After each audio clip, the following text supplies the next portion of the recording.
This is Akhilesh. स्वागत है आप सबका बीएसएस ऑनलाइन के यूट्यूब चैनल पर। आज का हमारा टॉपिक है भारत का संविधान। भारत का संविधान यानी कि इसके बारे में हर इंसान को पता होना चाहिए जो भारत में रह रहा है, चाहे वो विद्यार्थी हो या फिर वो बच्चे जो गवर्नमेंट जॉब की प्रिपरेशन कर रहे हैं या फिर आम आदमी। संविधान, क्योंकि संविधान के अनुसार ही सबको चलना पड़ता है, वो चाहे कोई आम आदमी हो या फिर कोई सरकारी अधिकारी हो या कोई प्रधानमंत्री हो, राष्ट्रपति हो, सबको हमारे संविधान के अनुसार ही चलना पड़ता है। तो आज के इस वीडियो में हम लोग संविधान के बारे में जानेंगे कि हमारा संविधान कब बनकर तैयार हुआ, कब लागू हुआ तथा इसको बनने में कितना समय लगा और संविधान के अनुसार सरकार के 3 अंग कौन से हैं। उसके बाद हम लोग मौलिक अधिकार के बारे में जानेंगे। मौलिक अधिकार यानी कि फंडामेंटल राइट्स। फंडामेंटल राइट्स सबको पता होना चाहिए कि हमारे फंडामेंटल राइट्स क्या हैं, मौलिक अधिकार क्या है, ये बहुत ही महत्वपूर्ण है। और लास्ट में हम लोग इसके बारे में संविधान से जुड़े प्रश्न उत्तर के बारे में भी डिस्कस करेंगे। तो चलिए आज के इस वीडियो की शुरुआत करते हैं।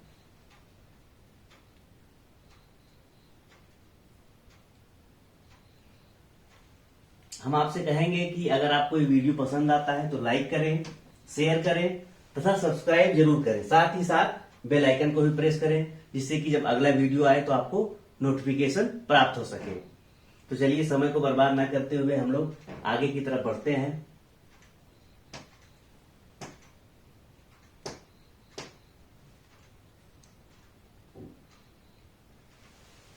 भारत का संविधान भारत का सर्वोच्च विधान है जो संविधान सभा द्वारा 26 नवंबर 1949 को पारित हुआ तथा 26 जनवरी 1950 से प्रभावी हुआ।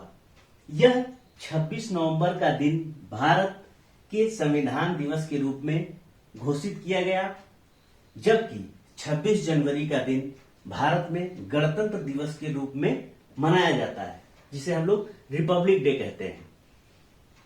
अब बात करते हैं संविधान सभा की कि संविधान बनाने के लिए हम लोग बैठक कब हुआ और कैसे हुआ। तो संविधान सभा की पहली बैठक दिसंबर 1946 को हुई थी। संविधान सभा में 299 सदस्य थे, जिनके अध्यक्ष राजेंद्र प्रसाद थे, डॉक्टर राजेंद्र प्रसाद थे। संविधान सभा ने 26 नवंबर 1949 में अपना काम पूरा कर लिया और 26 जनवरी 1950 को यह संविधान लागू हुआ। इसी दिन की याद में हम हर वर्ष 26 जनवरी को गणतंत्र दिवस के रूप में मनाते हैं। भारतीय संविधान को पूर्ण रूप से तैयार करने में 2 वर्ष 11 माह 18 दिन का समय लगा।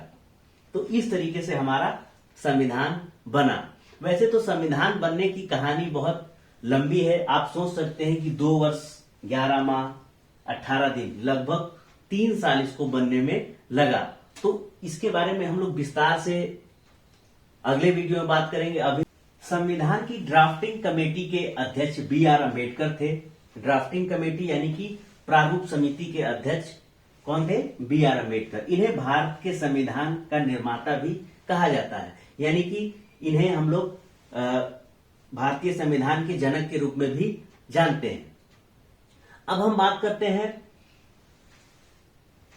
हमारे संविधान की एक खासियत यह थी कि उसमें सार्वभौमिक वयस्क मताधिकार का प्रावधान किया गया था। इसका मतलब यह था कि 21 साल से ज्यादा उम्र के सभी भारतीयों को प्रांतीय और राष्ट्रीय चुनावों में वोट देने का अधिकार था, जो अब संशोधन करके 21 की जगह पे 18 कर दिया गया है। 21 की जगह पे कितना कर दिया गया है? 18 साल, यानी कि 18 साल के जो 18 साल का हो जाएगा वो वोट डालने का उसको भी अधिकार प्राप्त हो जाएगा। अब हम बात करेंगे शक्तियों के बंटवारे के बारे में। तो भारतीय संविधान के अनुसार सरकार के 3 अंग हैं, विधायिका, कार्यपालिका और न्यायपालिका। इन्हीं को सरकार का 3 अंग माना जाता है। और चौथा माना जाता है प्रेस, जो आप लोग देखते होंगे मीडिया, प्रेस, समाचार, इनको सरकार का चौथा स्तंभ माना जाता है। अब हम बात करते हैं इन सबके बारे में बारी बारी से। तो पहला हमारा है विधायिका। आप लोग देखते होंगे कि जो आपके जो क्षेत्र से जो सांसद विधायक चुन के जाते हैं उनका काम क्या होता है? कानून बनाना। तो कार्यपालिका का मेन काम है कानून को लागू करना। इसमें आप क्या आ जाते हैं? जैसे कैबिनेट स्तर के मंत्री या फिर राज्यपाल। अब हम बात करते हैं तीसरा, न्यायपालिका। इसमें आपका आ जाता है उच्चतम न्यायालय, उच्च न्यायालय। ये संविधान की समीक्षा या फिर जो कानून बनाए गए हैं और जो लागू होते हैं उनकी एक समीक्षा करता है, जांच करता है। तो आइए अब जानते हैं मौलिक अधिकार के बारे में, फंडामेंटल राइट्स, कि हमारे फंडामेंटल राइट्स क्या क्या है। तो मौलिक अधिकार के रूप में हमारे संविधान में 6 अधिकार दिए गए हैं, जो कि इस प्रकार हैं, आप देख सकते हैं।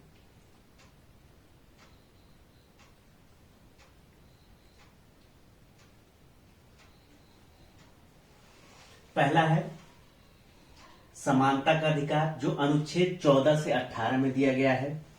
स्वतंत्रता का अधिकार अनुच्छेद 19 से 22 में। शोषण के विरुद्ध अधिकार अनुच्छेद 23 से 24 में। धर्म की स्वतंत्रता का अधिकार अनुच्छेद 25 से 28 में।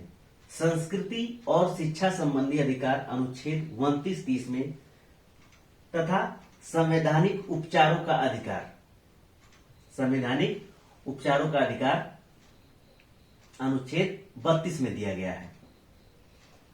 अब इन सब के बारे में हम विस्तार से बात करेंगे कि समानता का अधिकार में क्या क्या आता है, समानता का अधिकार क्या होता है। ठीक है, तो चलिए हम सबसे पहले बात करते हैं समानता का अधिकार।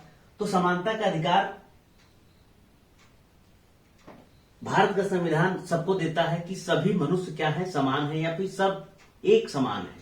तो उसमें हम बात करते हैं कानून के समक्ष समानता, कानून के समान संरक्षण, धर्म, मूल, वंश, जाति, लिंग या जन्म स्थान के आधार पर भेदभाव का निषेध। यानी कि कोई किस धर्म का है, किस मूल वंश या जाति से है, उसके साथ कोई भेदभाव नहीं किया जाएगा। लिंग का अर्थात कोई महिला है या पुरुष या ट्रांसजेंडर है तो उसके साथ कोई भेदभाव नहीं किया जाएगा। या जन्म स्थान के आधार पर कि वो बिहार का रहने वाला है, वो उत्तर प्रदेश का रहने वाला है, वो बंगाल का है, तो इसे बोलते नहीं है कि बंगाली, बिहारी, यूपी के, इस तरीके से लोग बोलते हैं। तो उसके आधार पर भारत का संविधान अधिकार देता है किसी के साथ भेदभाव नहीं करना है। अब हम बात करते हैं दुकानों, होटलों, कुओं, तालाबों, स्नान घाटों, सड़क आदि में प्रवेश की समानता। यानी कि सभी लोग इन सभी जगहों पे समान है, सभी को सड़क पे चलने का अधिकार है, या फिर दुकान पे जाने का अधिकार है, होटलों में जाने का अधिकार है। इसी के अंतर्गत छुआछूत का अंत है, उपाधियों का अंत समानता के अधिकार के अंतर्गत ही आता है। अब हम बात करते हैं स्वतंत्रता का अधिकार।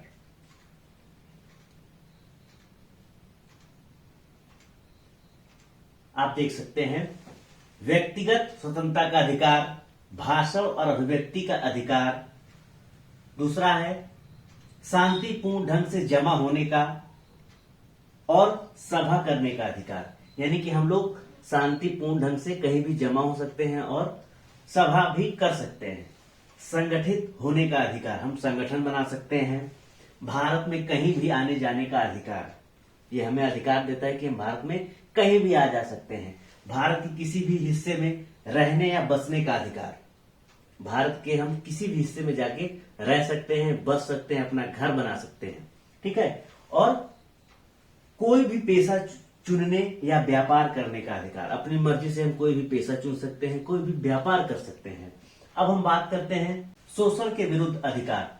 इसमें आता है मानव के दुर्व्यापार और बंधुआ मजदूरी पर रोक, यानी कि बेगारी इसमें आता है। जैसे आप किसी को अपने यहाँ गुलाम की तरह बना करके उससे मजदूरी नहीं करवा सकते, कम पैसे देकर उससे काम नहीं करवा सकते, इसमें ये अधिकार दिया गया है। जोखिम वाले कामों में बच्चों से मजदूरी करने पर रोक, यानी कि कोई ऐसी जगह जहां पे बच्चों को जाना अलाउ नहीं है, वहां भी ये हमें अधिकार देता है कि वहां पे बच्चे न जाएं और वो सुरक्षित रहें।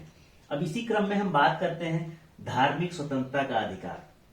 धार्मिक स्वतंत्रता के अधिकार में आप आस्था और प्रार्थना की आजादी है आपको, धार्मिक मामलों के प्रबंधन, किसी विशिष्ट धर्म की अभिवृद्धि के लिया कर अदायगी की स्वतंत्रता। इसमें आप अपने कोई भी आपका धर्म है उसको वृद्धि करने के लिए आप लोगों से मतलब पैसा मांग सकते हैं या संचित करके अपने धर्म को बढ़ा सकते हैं और अपने हिसाब से अपने धर्म का संचालन कर सकते हैं। अब हम बात करते हैं सांस्कृतिक एवं शैक्षिक अधिकार। तो इसमें क्या होता है कि अल्पसंख्यकों मतलब जो लोग भारत में माइनॉरिटी में रहते हैं, अल्प संख्या में रहते हैं, वो अपने धर्म को बढ़ा सकते हैं। तो इसमें आइए देखते हैं अल्पसंख्यकों की भाषा और संस्कृति के संरक्षण का अधिकार। वो अपनी भाषा और संस्कृति को संरक्षित कर सकते हैं। अल्पसंख्यकों को शैक्षिक संस्थाएं स्थापित करने का अधिकार। इसमें वो अपने शैक्षिक संस्थान स्थापित कर सकते हैं अपनी संस्कृति को बढ़ाने के लिए। अब हम बात करते हैं आखिरी जो बहुत ही इंपॉर्टेंट है, वो है संवैधानिक उपचारों का अधिकार। इसमें आपको अगर आपके कोई भी फंडामेंटल राइट्स जो आपके मौलिक अधिकार हैं उसमें अगर कोई हनन होता है तो उसका इसमें उपचार किया जाएगा। इसमें देखिए मौलिक अधिकारों को लागू करवाने के लिए न्यायालय में जाने का अधिकार। ठीक है, अगर आपका कोई मौलिक अधिकार लागू नहीं हो रहा है, किसी कारणवश आपका समाज रोक रहा है या फिर कोई आपके ऊपर दबाव डाल रहा है, तो इसके लिए आप अपने न्यायालय में जा सकते हैं। आइए अब देखते हैं मौलिक अधिकारों पर रोक। देश में बाहरी आक्रमण, युद्ध अथवा शस्त्र विद्रोह की स्थिति में आपातकाल लागू किया जा सकता है। आपातकाल के दौरान राष्ट्रहित में नागरिकों के कुछ मूल अधिकार स्थगित भी किए जा सकते हैं, मतलब उनको हटाया भी जा सकता है। जैसे आप अपने देश में घूम नहीं सकते हैं, इधर उधर घूम नहीं सकते हैं कहीं। जैसे आप लोग देख सकते होंगे कि हमारे देश में जब अभी जो कोविड का महामारी जो चल रहा था, इसमें सबको जब लॉकडाउन लगा था तो आप लोग कहीं नहीं घूम सकते थे। तो इस स्थिति में आप लोग आपके मौलिक अधिकार का हनन हुआ या फिर उसको स्थगित कर दिया गया। आइए अब संविधान से जुड़े कुछ प्रश्न उत्तर देखते हैं और उनके बारे में जानते हैं। तो संविधान सभा के अस्थायी सभापति कौन थे? तो इसमें आपके हो जाएगा ऑप्शन डॉक्टर सच्चिदानंद सिन्हा। ठीक, अब अगला क्वेश्चन देखते हैं।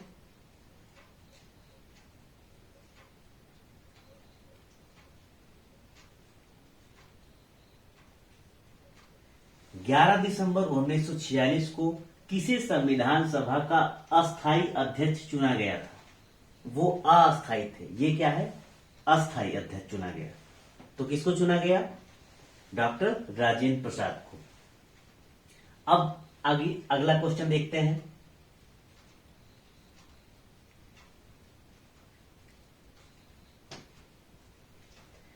भारतीय संविधान सभा की प्रारूप समिति के अध्यक्ष कौन थे?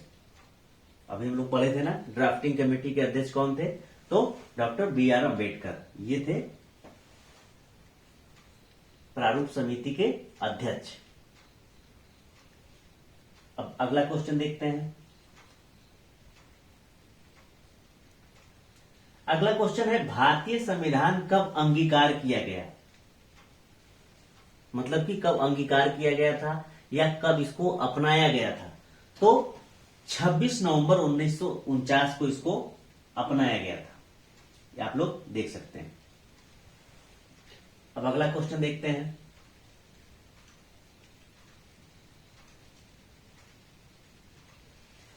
निम्नलिखित में से किस तिथि को भारतीय संविधान लागू किया गया था? क्वेश्चन को ध्यान से देखिएगा। पहले क्वेश्चन था कि कब इसको अंगीकार किया गया, मतलब अपनाया गया, और यहाँ पे क्या है? लागू किया गया। मतलब आप माने या ना माने, इसको आपके ऊपर लागू किया जाता है। ठीक है, तो इसमें ऑप्शन हो जाएगा कब लागू किया गया था? तो 26 जनवरी 1950 को हमारा संविधान पूर्ण रूप से लागू किया गया था। चलिए अब अगला क्वेश्चन देखते हैं। अगला क्वेश्चन, स्वतंत्र भारत के प्रथम कानून मंत्री कौन थे? स्वतंत्र भारत के प्रथम कानून मंत्री कौन थे? तो कानून मंत्री कौन थे, चलिए देखते हैं। इसमें आपका ऑप्शन ये हो जाएगा डॉक्टर बी आर अम्बेडकर। ये हमारे स्वतंत्र भारत के प्रथम कानून मंत्री थे। अब चलिए अगला क्वेश्चन देखते हैं। गीत जन गण मन को भारत के राष्ट्रीय गान के रूप में किस वर्ष स्वीकृत किया गया? आप लोग जानते होंगे 1950 में। 1950 में इसको स्वीकृत किया गया। अब बढ़ते हैं अगले क्वेश्चन की तरफ।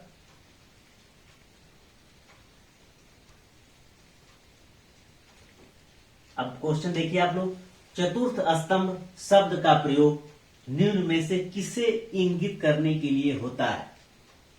हम लोग 3 के बारे में जानते हैं, तो चौथा क्या है? प्रेस तथा समाचार पत्र। इसको चौथा स्तंभ कहा जाता है, चतुर्थ स्तंभ इसे कहा जाता है। अब आइए बात करते हैं अगले क्वेश्चन के बारे में, देखते हैं। राज्यसभा का अध्यक्ष कौन होता है? राज्यसभा का अध्यक्ष कौन होता है? तो राज्यसभा के अध्यक्ष होते हैं उपराष्ट्रपति। और लास्ट में एक क्वेश्चन है, इसको देखते हैं। ये क्वेश्चन आपको करना है और आपको इसके बारे में जानकारी इकट्ठा करके कमेंट करना है, ठीक है? तो देखिए इस क्वेश्चन को, भारत का राज चिन्ह या फिर भारत का राजकीय प्रतीक कहां से लिया गया है? इस क्वेश्चन को आप लोग कमेंट में करके बताएंगे, कमेंट करके बताएंगे कि ये कहां से लिया गया है। तो आज का ये सेशन यही समाप्त होता है। आज हम लोगों ने भारत के संविधान के बारे में जाना कि ये कब बना, कब लागू हुआ तथा इसको बनने में कितना समय लगा, इसकी 3 प्रमुख अंग कौन कौन से, यानी कि सरकार के 3 अंग कौन कौन से हैं, और मौलिक अधिकार फंडामेंटल राइट्स के बारे में भी जाने कि हमारे फंडामेंटल राइट्स क्या क्या हैं, तथा उससे जुड़े कुछ प्रश्न उत्तर भी जाने। तो मुझे उम्मीद है कि आज का वीडियो आपको पसंद आया होगा। आप अगर पसंद आता है तो इसे लाइक करें, शेयर करें तथा सब्सक्राइब जरूर करें। सब्सक्राइब के साथ साथ बेल आइकन को भी प्रेस करें ताकि जब अगला वीडियो आए तो आपको नोटिफिकेशन प्राप्त हो सके। तो आज की इस वीडियो को यहीं समाप्त करते हैं। बहुत बहुत धन्यवाद।